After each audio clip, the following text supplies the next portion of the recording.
Today we'll explore the Portugal D7 Passive Income Visa with the latest 2023 financial requirements. We'll look at key features, who qualifies, and how to ensure that your application is successful. Hi, I'm Alistair Johnson from Where Can I Live? Here are the 6 most important things to note about the D7 visa. The D7 visa is a long-term Portuguese residence permit, and any non-EU citizen over the age of 18 can apply.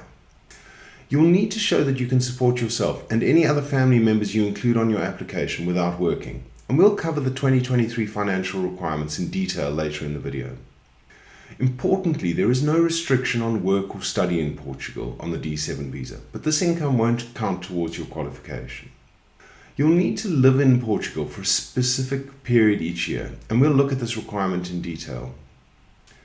The D7 visa is an excellent pathway to Portuguese citizenship and an EU passport after just 5 years. And number 6, you may be eligible for Portugal's famous tax status of non-habitual resident, or NHR, and that could mean paying 0% tax on any foreign income for up to 10 years. Let's start with the name. What exactly is a passive income visa? Well, passive income means that you have enough money to support yourself while living in Portugal. Importantly, although there are no restrictions on working in Portugal, you must meet the financial requirements without including any present or future work income. So where is the money to support yourself meant to come from? Well, the most popular source is pensions or annuities, and this is why the D7 visa is often referred to as the Portuguese Retirement Visa. It is the best option for many retirees. An exception may be retirees planning to buy a qualifying property in Portugal, and if this is the case, a golden visa may be more appropriate. Investment income also qualifies. This could be rental income from a property in Portugal or overseas, interest on savings, bonds, dividends, or shares or unit trusts. Other examples include royalties or trust fund disbursement. All these sources have one thing in common. You're not actively working and being paid for that work. If you are earning income from work, you can't count it towards your qualification. And how much income do you need in 2023? The Portuguese government sets a minimum wage which is adjusted each year, and the D7 financial requirements are based on this figure. The lead applicant needs the equivalent of the minimum wage to qualify, and you'll need to show income for any others included on your application. Dependent adults require an additional 50% of the minimum wage, and any dependent children need 30% of the minimum wage. So, the 2023 minimum wage is €760 a month, or €9,120 a year. This is up around €500 on the 2022 annual figure. So, a single person should show annual income of at least €9,120. If you include a dependent spouse, you add on €4,560, and each dependent child an additional €3,040. Importantly, you can pool any qualifying income with anyone on your application. What does that mean? Here's an example. If you and your spouse are making a joint application, you'll need €13,680 to qualify. If you have a pension income of €10,000 and your spouse has an investment income of €4,000, you can combine them to meet the requirements. There is a published figure and the day-to-day reality. Our expert D7 partner advises that the Portuguese Immigration Service look at your entire application. So as well as meeting the published income figures, you should make a deposit into a Portuguese bank account in your name before you submit your application. Anna suggests that the amount you deposit into your Portuguese bank account should be at least the total income requirement for all the people on your application. You should include evidence of all sources of qualifying income on your application. Importantly, the embassy or consulate will look at your situation as a whole, and every little bit helps.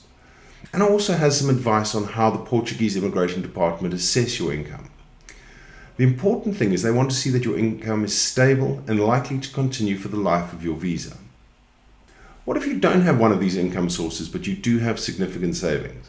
Well, Anna confirms that you can successfully apply showing just savings in a bank, but it does need to be a significant amount.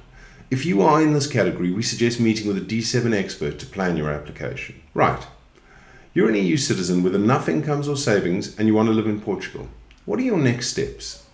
There are 2 parts to the D7 application process which have different requirements.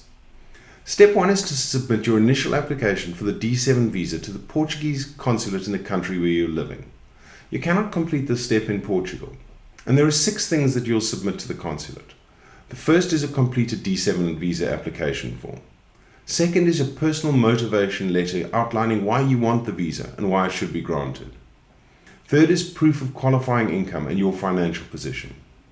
Fourth is the statement from your Portuguese bank with the account in your name showing the qualifying deposit. And you must also have proof that you have somewhere to live in Portugal. Lastly is your application fee. This ranges from $100 to $150 depending on where and when you apply.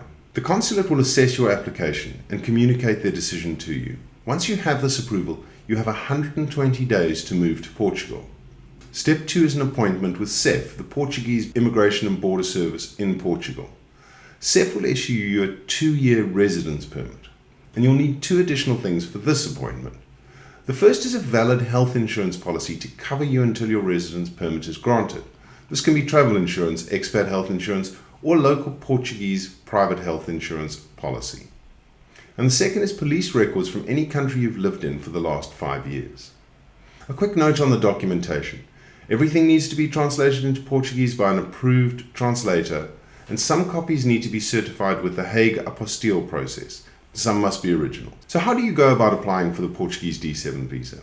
There's an easy way and a hard way. The easy way is to use an excellent Portuguese immigration lawyer to manage your application. And you can see below for our recommendation of our brilliant D7 expert partner law firm. If you prefer the hard way, there is no restriction on managing and completing your application by yourself. Remember, you cannot make the initial application in Portugal. You'll need to go to the nearest embassy or consulate in the country you're living when you apply. So an American citizen who is legally resident in Brazil would apply at the Portuguese consulate in Brazil, not in the USA. Let's look at timings. Once you submit your application, your local embassy or consulate will assess your application and make a decision. This could take as little as 4 weeks or as much as 4 months, depending on where and when you apply. Once your visa is granted, you have 120 days to move to Portugal. And once you arrive in Portugal, you'll need to get your residence permit from CEF. Your immigration lawyer should assist you with this, and our recommended partner certainly does. So how long is your D7 visa valid? The initial visa is valid for 2 years, and the Portuguese government has recently increased this from 1. And after the first 2 years, you can apply for additional 3-year extensions. Remember, after just 5 years, you can apply for Portuguese citizenship and an EU passport. And what's the minimum residency requirement for the D7 visa? There is a minimum time you must live in Portugal while you're on this visa. Each year, you must spend at least 4 months in the country. In addition, you must not spend more than 6 consecutive months outside Portugal. The exact quote from the CEF website is, "Residence authorization may be cancelled if the interested party, without justifiable grounds, is absent from the country for 6 consecutive months or 8 non-consecutive months during the entire period of the authorization's validity." If you have a really good reason for not meeting the requirement, please get advice from a D7 expert before you try and renew the visa. There's a lot of information here, but don't panic. We have lots of great resources to help you. Please see the links in the description below. And that's our guide to the Portugal D7 Passive Income Visa. Thanks for sticking with us. If you have any questions, please contact us or leave a comment and we'll answer as quickly as we can. If you like this video, please click the like button and subscribe to our channel. We'll have loads more videos coming soon to help you move abroad. Obrigado.